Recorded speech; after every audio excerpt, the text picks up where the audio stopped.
હે ગાઈસ, કેમ છો? મજામાં ગાઈસ? તો ફરી એકવાર બ્લોગ લઈને આપણે આવી ગયા જ્યાંથી વિડીયો કટ કર્યો ત્યાંથી વિડીયો શૂટ થાય છે ગાઈસ. તો જો આપણે આ નવો રસ્તો તમને જોવા મળશે, કેમ કે આ ગામડાઓનો રસ્તો છે ગાઈસ. મસ્ત રસ્તો છે ગાઈસ. અને ખાડા ખપચા અહીંયા થોડાક આવશે, પછી આના આગળ પછી ખાડા ખપચા નહીં આવે, કેમ કે થોડુંક પાણી અહીંયા ભરાય છે, તો એના માટે ખાડા ખપચા દેખાય છે. ઓફ રોડ છે ગાઈસ. ઓફ રોડ એટલે ખાડા ખપચા જ કહેવાય ને, કેમ કે હિન્દીમાં કહેવાય છે ઓફ રોડ બહુ છે ગાઈસ. એટલે એના માટે હું ઓફરોડ નહીં, હું ગુજરાતીમાં બોલું છું, તો એના માટે કરીને હું કહું છું કે ખરાબ રસ્તો બહુ છે ગાઈસ. કેમ કે ગામડાનો ખરાબ રસ્તો તો હોય જ, પણ આના પછી જે રસ્તો આવવાનો છે ને ગાઈસ, વાત જ પૂછવામાં ગાઈસ, એકદમ સારો મજાનો રસ્તો આવશે. તમે ગમે એટલી ગાડી ખેંચી લો ને, પણ અહીંયા ન ખેંચી શકી ગાઈસ. કેમ કે ગાઈસ અહીંયા છે ને વળાકું બહુ હોય ને, એના માટે કરી તમે જેને ગાઈસ ખેંચી ના શકો ને. જો અહીં કન્સ્ટ્રક્શનનું કામ ચાલુ છે ગાઈસ, જ્યાં બી જોઈએ છે કન્સ્ટ્રક્શનનું કામ ચાલુ છે. કેમ કે વરસાદનું મોસમ આવે ને એટલે કન્સ્ટ્રક્શનનું કામ ચાલુ થઈ જાય, કેમ કે આ બધી પડતું હોય ને એના માટે કરીને બધી કન્સ્ટ્રક્શનનું કામ ચાલુ કરી દે છે. અને વ્યૂ જો પેલું મસ્ત વ્યૂ છે, અને વરસાદનો મોસમ એટલો હતો એના માટે કંઈક છાંયો થઈ જાય, કંઈક તડકો થઈ જાય, તો ગાઈસ જે કેટલું લીલું બધી છાંય છે તો મસ્ત લાગે છે. અને આ નવો રસ્તો છે, આ રસ્તાનો આપણે બ્લોગ કોઈ દી બનાવ્યો જ નથી. આ પહેલી વાર આપણે બ્લોગ બનાવીએ છીએ. મારા બ્લોગની અંદર તમારો જેટલું બી સપોર્ટ કરો છો એટલું બહુ જ સારું છે, અને બહુ જ મને ગમ્યું છે. તો એના માટે થેન્ક યુ.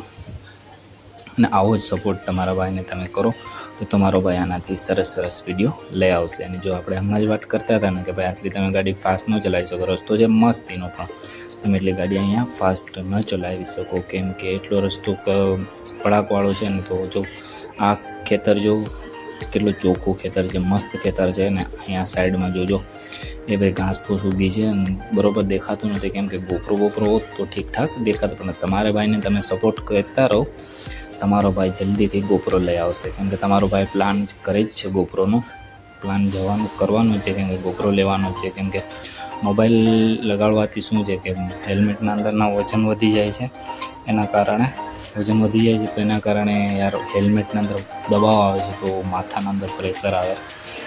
એ ભાઈ હમણાં જો એક્સિડન્ટ થઈ જાય યાર. ભાઈ આમાં હતો તો હું રસ્તો ટપાડવા ગયો, એના માટે કરીને એક્સિડન્ટ થઈ જાય. મેં કીધું હતું ને હમણાં કે ભાઈ અહીંયા ફાસ્ટ ચલાવી ન શકો, ઘોડા કેટલા છે તમને ખબર ન પડે અહીંયા, કેમ કે ખરાબ રસ્તો છે. અને જો આ બધી કેટલું વિચિત્ર લાગે છે, જો અહીંયાથી પણ રસ્તો છે એટલે વિચિત્ર લાગે અહીંયાથી. એ રસ્તો બી આવે છે ગામડામાં થઈને, વાડીઓમાં થઈને. ને વ્યૂ તમને કેવું લાગે છે અને ગામડાના વિડીયો કેવા લાગે છે મને કમેન્ટ કરીને બતાવજો. તો વિડીયોને કરો એન્જોય. તો આપણે મળીએ આગલા બ્લોગમાં. અને અહીંયાથી બી જો હમણાં છે ને રસ્તો વળાંકવાળો આવશે, અને અહીંયાથી બી ડેન્જર રસ્તો આવશે. જો આ ભાઈ આવ્યા તો આપણે ગાડી ફેરવી લીધી, પણ હવે અહીંયાથી જો રસ્તો કેટલો સાંકડો રસ્તો થઈ જાય. કેમ કે આજે સાઈડમાં જોઈ શકો છો બાજરાની મોસમ ચાલે છે, તો બાજરો આવી ગયો. સાઈડોમાં બી જો બાજરો છે, બધીમાં બાજરો જ તમને જોવા મળશે. બાજરો, ચણા અને બીજું મગફળી જોવા મળે ખેતરોમાં, કેમ કે બાજરાનો મોસમ હોય ને એટલે મગફળી જો આ બધી મગફળી છે. બીજું પણ હોય છે, પણ આપણે વર્તી નથી શકતા, કેમ આપણી જોડે ફેમિલી હતી એટલે ફેમિલીને ખબર વધારે હોય, કેમ કે બાવીને વધારે ખબર હોય કે છે ને લોકોને. જો અહીંયા બી થોડુંક ઓફરોડ આવી ગયો, તો અહીંયા થોડોક ખરાબ રસ્તો આવી ગયો. તો જો આ કોકોનટના બી ઝાડવા છે, મસ્તીના ઝાડવા છે, અને કેવા ઝાડવા લાગે છે, અને કયા ઝાડવા છે જેને ખબર નથી એ કમેન્ટ કરીને જણાવજો. અને આ પત્તા કાપવાનું બી મશીન આવી ગઈને બંગલો જો પેલો મસ્ત રોડ ઉપર બનાવેલો છે, મને તો બહુ સારો લાગ્યો. અને તમને કેવો લાગ્યો કમેન્ટ કરીને જણાવજો.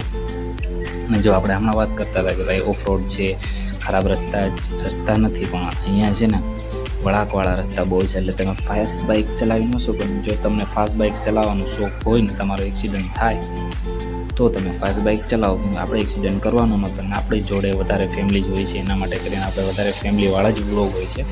આપણો બ્લોગ કેવો લાગે છે કમેન્ટ કરીને બતાવજો. અને આગલા બ્લોગના અંદર મળીએ અને બ્લોગને કરો તમે એન્જોય.